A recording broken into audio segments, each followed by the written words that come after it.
You wanted the best. You've got the best podcast. The hottest podcast in the world. The Chris Voss Show, the preeminent podcast with guests so smart you may experience serious brain bleed. The CEOs, authors, thought leaders, visionaries, and motivators. Get ready. Strap yourself in. Keep your hands, arms, and legs inside the vehicle at all times, because you're about to go on a monster education roller coaster with your brain. Now, here's your host, Chris Voss. Hi, folks. It's Voss here from thechrisvossshow.com. There you go, folks. Welcome to the big show. We certainly appreciate you guys being here. As always, for 15 years, we've been bringing the smartest people, the CEOs, the billionaires, the Pulitzer Prize winners, all of the brilliant people who write the most amazing books and stories that can improve the quality of your life and help you bask in what we call the Chris Voss Show glow. So, as always, we've got 3 to 4 new episodes a week, 15 to 20 new episodes coming out all the time so that you can really enjoy the show and learn so much from our guests that we have. We had an amazing young man on the show today. He's the author of the book, When Mongrel Dogs Teach. September 21st, 2020, it came out. William Burghardt is on the show with us today. Did I get that right, William? Yes, you did. Burghardt. There you go. Wanted to make sure we got that right on the money there. And he's going to be talking about his latest book. He's the author of 2 produced plays, Just Before the Snow Melts and Shadow Stalk. The next book, Walking Backwards in My Father's Steps, is set to be published later this year. A former journalist and theater critic, his articles and reviews have appeared in several Chicago area publications, including the Chicago Tribune. And he's the winner of the Peter Lisagor Award for Outstanding Journalism, an honor bestowed annually by the Chicago Headline Club to candidates in the 7-county Chicago area. He's an actor, director, and former radio host for a theater-related program at Chicago area radio station. Welcome to the show, William. How are you? I'm good. The new book is following in my father's footsteps, but that's okay. That's okay. I'm sorry, I was reading the bio that was sent to us from the PR agency. It's good to have that correction. Let's talk about your current book that you have out, When Mongrel Dogs Teach. Give us an overview of what's inside this book and what it's about. Okay, well, as you discovered in my intro, I'm an actor, I'm a director, I'm a theater guy. I'm associated with community theater that's been called the best community theater in this suburbs of Chicago. I started there in 1978. So not that I'm making a living at it, but I was doing this, and after a while, I was laying out pages, and I won the award, but I wasn't making the money, so I decided to go into teaching. No. And I've been to parties and things. I don't know if people go to teachers. They all they do is work 9 months. They get the summer off. They make all this money. Blah blah blah. And I was there, yeah. But then I thought, well, why not do it? I mean, it sounds, like a great gig. Yeah. So I, found out that because I was 44, I was coming in at the low end of the pay scale, and I had all this worldly experience. I was a director. I was a journalist. The local principal said, I'd hire you in a minute. So I headed off to, I had to go back to school to pick up a few classes to get endorsed. I mean, I'm sitting there January 30th at a newspaper. February 2nd, I'm at college. I'm in a class called Music of the World, and everybody's stoned, okay?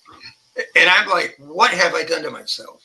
I actually started to tear up. We were studying the Nepalese Banka Yanka or something. And I had to take a multicultural class. The religions of the world was not available. So I ended up with music of the world. And I'm thinking, what is going on? Anyway, I get through that. I do my student teaching. I do classes in secondary education, which, by the way, I would like to say, my book, When My Dogs Teach, a great audience for it are people who are studying to be teachers or people who are teaching people to be teachers Huh? because it's real life stuff that happened to me with some exaggeration, and I put that in. Now let me start. I go in. I got an interview, a good school, and the guy goes, "Would you take a skills class?" And I go, well, "What's a skills class?" He says, "Well, you might have to go a little slower." I go, "Okay, I could do that." And I get the printout of my class, and there's 17. Now that's great because I was told there was a minimum or 30 is what you normally get, and I had 17. Mm-hmm. Well, when I got there, it took me 3 weeks to figure out that every kid in there was behavioral disabled. Oh, no. That means, and it's all of them. Mm-hmm. Just one or two. I had 2, what they call them BD classes, Mm-hmm.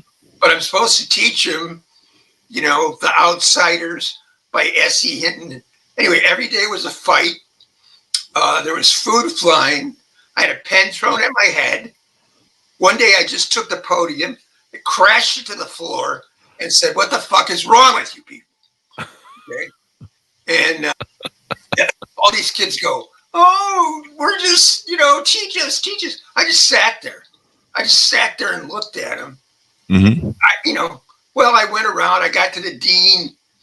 I showed him my list of students. They go, "All these kids are in the same class?" Because they knew them. I said, and they go, and I go, "And I'm a first-year teacher." And the person just cried. I mean, and this is somebody high up.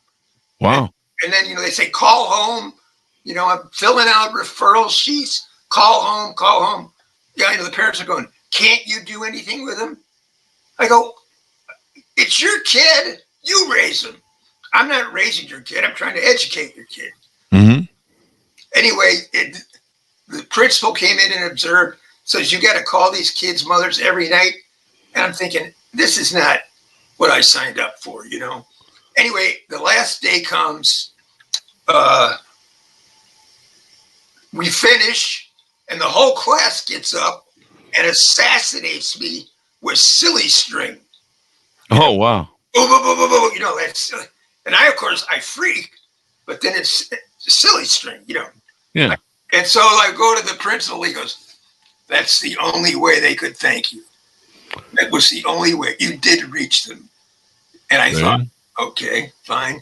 Anyway, when I interviewed, I wanted to teach either journalism or theater. Mm-hmm. That's what my background was in. In fact, you have to get endorsed. I was not endorsed in journalism, even though I had been a professional award-winning journalist. So I had to go take, intro to journalism. I was teaching the class. But finally, the day came at the end of it, and the teaching job opened for drama. Oh. The lady just left, in fact. And all the kids who knew me went down to the lady in charge and said, hire him, hire him.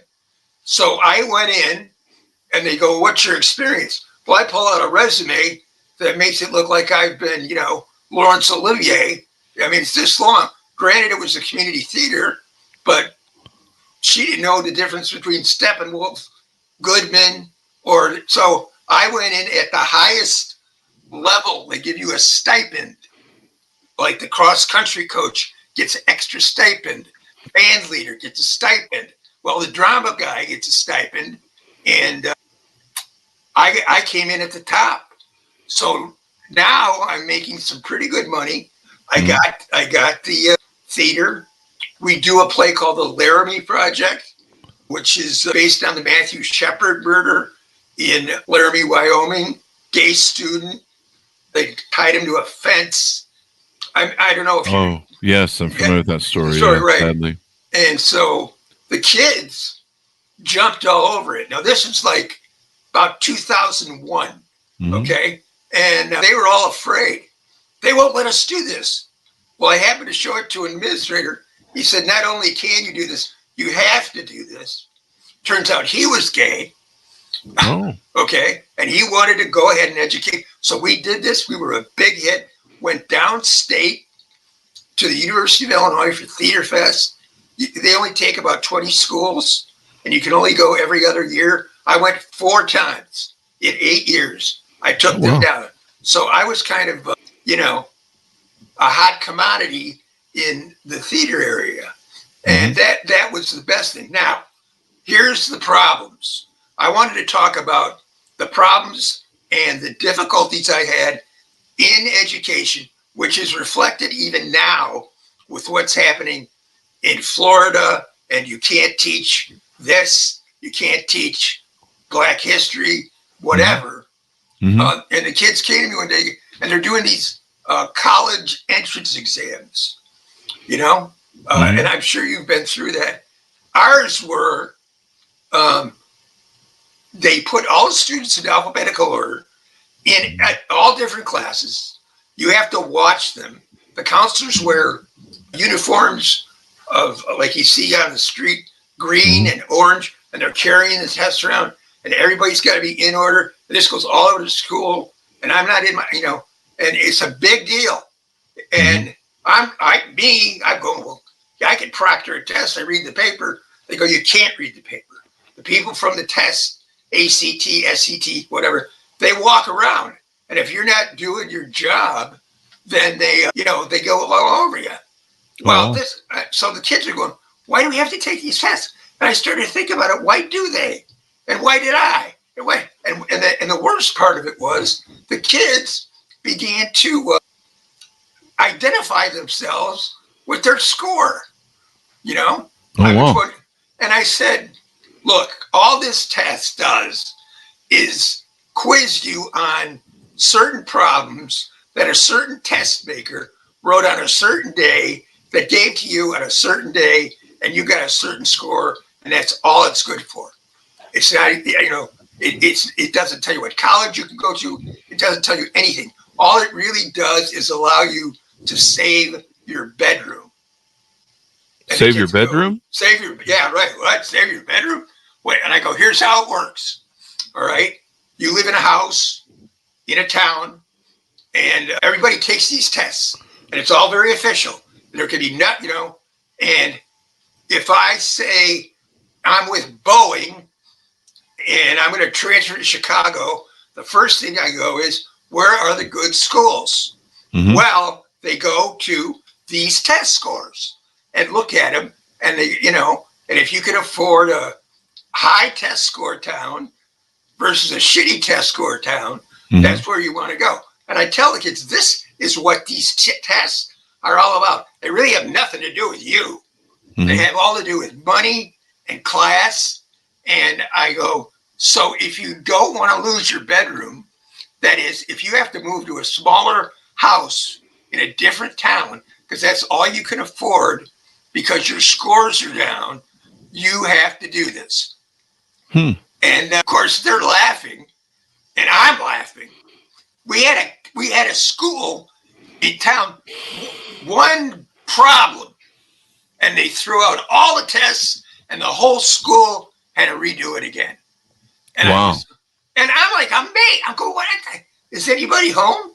And the counselors and everybody are, they're dressed up like cops. And some of the questions are just awful. I ran into one. Well, I don't want to get into that question right now, but that is one thing I found that was not cool. The other is rubrics. Okay? Rubrics, I don't know if you heard of them. It's like a matrix. And it says, theme, transitions, paragraph development on one side, and across the top is not good, maybe, better, whatever. And then you circle the box. Okay? And I go, what does that do? Well, it allows the teacher to give a grade and show a parent, look, your kid got an 81. Here's the proof. And the parents buy this stuff. Well, I go, it does no such thing. I ask the kids, does this help you learn at all? They go, no. So I told very vocally, people who use rubrics don't know how to teach. Oh, wow. Okay. And I had kids whose lives changed because of the way I taught. But when I started knocking the rubrics, I wouldn't use them. And that became an issue. We had a dress code. The dress code, for the girls at least, was if they stood up, their hands, if they go down, could not be lower than their garment or whatever. Mm-hmm. I had kids, not popular kids, and they go, this is all we can find at Gap and Banana Republic. And, and their parents were like, so I started to write up the cheerleaders because the cheerleaders broke the dress code. Their skirts were too short. And I wrote up the soccer kids, and the kids are going, I'm not going to I go to the dean. And they go, no, I refuse. And then I go, good for you. Okay, but I want everybody to know. And the principal called me, he goes, what are you doing? I said, you got a dress code that's either A, being enforced unfairly, or you need new uniforms.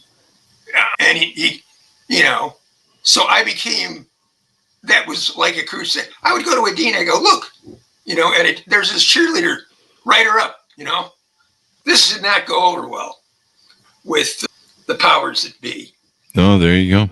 That'll do it. But I stuck to my guns. I decided the best way to do this was points. Okay, just points. And I made it, say, 100 points. Any assignment was 100 points. Now, if you got, you did a good job, whatever, 92. And maybe it wasn't as good a job, I would mark on the paper 84, B, whatever. Then I go, let's say you get a 58. I go, technically, that's an F plus. I go, has anybody got an F plus in their lives? Anybody? How about an F minus? Anybody get it? Mrs. Jones, your son is failing, but just barely. I mean, it's ridiculous. Yeah. And then I said, let me give you an example. Say you turn in an assignment on a paper bag written in crayon that I can barely read, and I give you a 30. All right, well, now you're way down in F minus land. But if you turn nothing in, I give you a 0. Now, a 0 is, you can't come back from really out of 100 points. You really have to hustle. So I go, turn something in. And then I gave them as much time as they needed to redo it. Okay? I would mark it up and I go, if you want to call this a rough draft, redo it. Redo it. I had some kids redo it 4 or 5 times, and they would get the grade. I also had kids, because of that, didn't turn in anything until the end of the year. I had one kid come in, all the work from the whole semester on the last day. He hadn't turned in anything. So I just flipped through the papers. I'm looking at him, and I threw him in the garbage, pulled up the computer, and gave him a D minus. Wow. And he goes, you're not going to read that stuff? I go, no, I'm not going to read that. You're playing a game. I'm playing a game. You're going to turn all this stuff in at the last minute, But I was, I enforced and really got them to believe in, give me something. Wow. Okay. I had a kid, we read a story, Flannery O'Connor. It had a condom in it. All right. It just was an incidental. So the one kid who I had nothing on, he goes, can I do a paper on the history of condoms? And I go, okay. Now I've got nothing from this kid. I go, go ahead. It's in the story, right? So he comes back with, leather skin from Egypt was used as a condom, and of course, here comes his parent going, what? Why is my son writing about condoms? I go, this is the only thing your son has written in the whole year. And Wow. at least I can evaluate him on that, right? The other thing I wanted to hit on, and this is very key to my book, is Howard Zinn. Now, Howard Zinn is the author of the people's history of the United States. And I got into an American Studies class where I taught English and the other guy taught history. But we were a team. And Howard Zinn is actually in Good Will Hunting. If Matt Damon walks into Robin Williams' office and he looks around and he goes, "You read all these books?" He goes, "You're reading the wrong fucking books." He said, "The book you ought to read is Howard Zinn's A People's History of the United States. That's a book that'll knock you on your ass." Okay? So we taught Howard Zinn, which, man, today, I'm surprised. I mean, the Columbus passage was all about genocide. Mm-hmm. All of it. You know, nothing about Christopher. There was another book, Christopher Columbus Navigator by Elliot Morrison from Harvard. Big deal book. Talked about how he could, sail and all of this. One sentence about genocide. Zinn said, "I'm going to write nothing but genocide." So he focused on the underdog, the disenfranchised. And that's how we taught. The American Revolution chapter was called a kind of revolution. And the reason it was is because then he says, look, the colonies are like a Cadillac. They're running, they're smooth, and the keys are owned by King George. So a bunch of rich guys named Madison, Jefferson, Washington, Hamilton, they get their buddies together and they steal the keys. End of story. Most of the people, nothing changed. The people who fought the revolution and were promised money, many of them didn't get it. They started a rebellion in 1786 called Shays' Rebellion. That's what Howard Zinn leads with when he talks. He brings up Shays' Rebellion. Why? Because in 1786, the year dates were 1 year from the Constitution. What happened was some guys rioted. They locked them up and told the militia to go down there and, discipline. Well, they turn out it's all their friends. Oh, wow. And they go, "I'm not going to do this." So the next time the militia came, it was a guy from Georgia, a guy from North Carolina, a guy from Vermont, in a central army. The Constitution in 1787 was created because of Shays' Rebellion.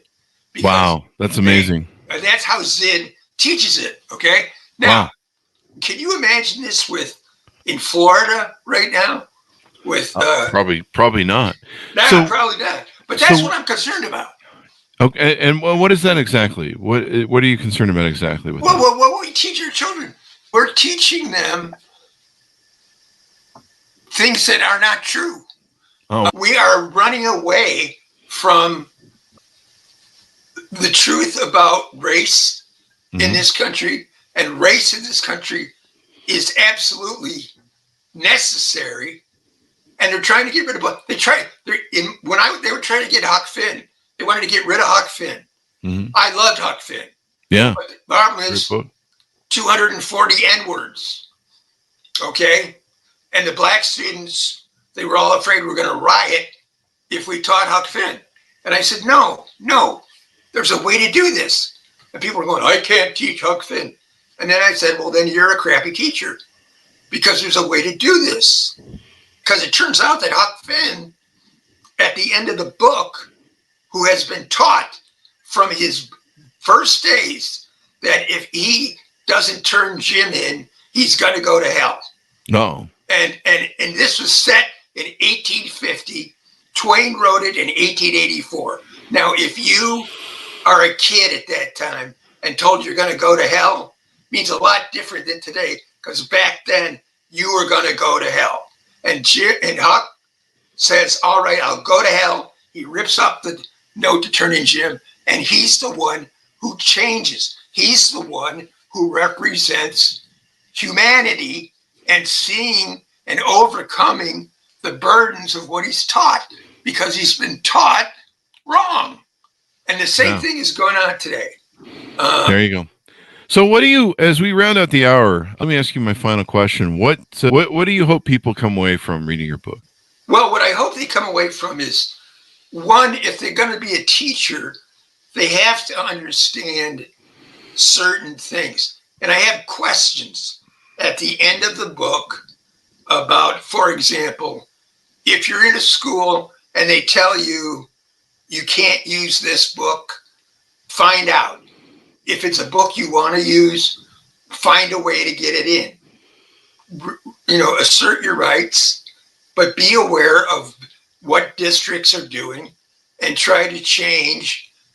The most important thing to come away from my book is that teaching changes lives. I had parents calling me saying, my son is reading your book. He hasn't read a book ever. And he's reading The Great Gatsby at night. I go into his room. He goes, my teacher really makes this book come alive. I think I want to be a writer. And the mother, who was a third grade teacher, thanked me. And she said, I've been trying to, but somehow the way you teach really got this child inspired. And I've had many incidents of that. That's awesome. That's awesome. We've got to round out the show. So thank you for coming on. Give me your .com so people can find you on the interwebs and get to know more about you. Well, the book is with Amazon. It's rated there. But I didn't understand what you said. My comms. The comms you have? Any websites that you have that you want people to go to? Just go to Amazon.com and type in my name. Right now, though, I am working with Blackstone. Yes. And that's why I'm with you, actually. And they have an idea, and I'm with them to try to maybe get it into colleges. Get it, to people, either colleges or people who are studying to be a teacher. That is what this book would do. There you go. There you go. And one other thing, may I? Yes, please. This is a wind up, and I have to do this because it's a miracle.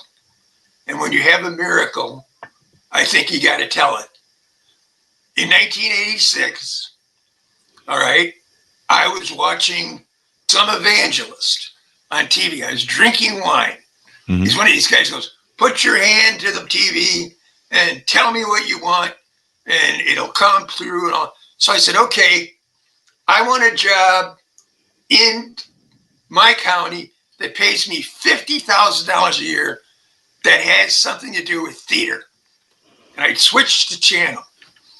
Okay. Next day, I got a call to review for the local paper. Wow. Then I got a job laying out the local paper. Then I got the entertainment editor job. Then I got the features editor job. All right. Then I got to cut school. And then I got the teaching job in theater. And by the time I finished, I was at $50,000. And since I retired, that's about my benefits. So praise God. I mean, I'm a testimony that God is real. And that was my dream. And I want to say, Chris, I complained a lot. They tried to get me fired on a lie, but I love teaching. I love kids. I had more in common with the kids than I did with the administrators. And the reason that is because there's some people who join teaching to get the summer off. They're not interested in kids. The people who are interested in kids, I call the other ones climbers. They want to climb up the ladder. But I want teachers who are invested in the children. You've got to change their lives. And that's why that's my wind up. Thank you very much for coming on the show, William. We really appreciate it. Okay, thank you. There you go. Folks, order up the book wherever fine books are sold, When Mongrels Teach by William Burghardt. Thanks to Monis for tuning in. Be good to each other. Stay safe. And we'll see you guys next time.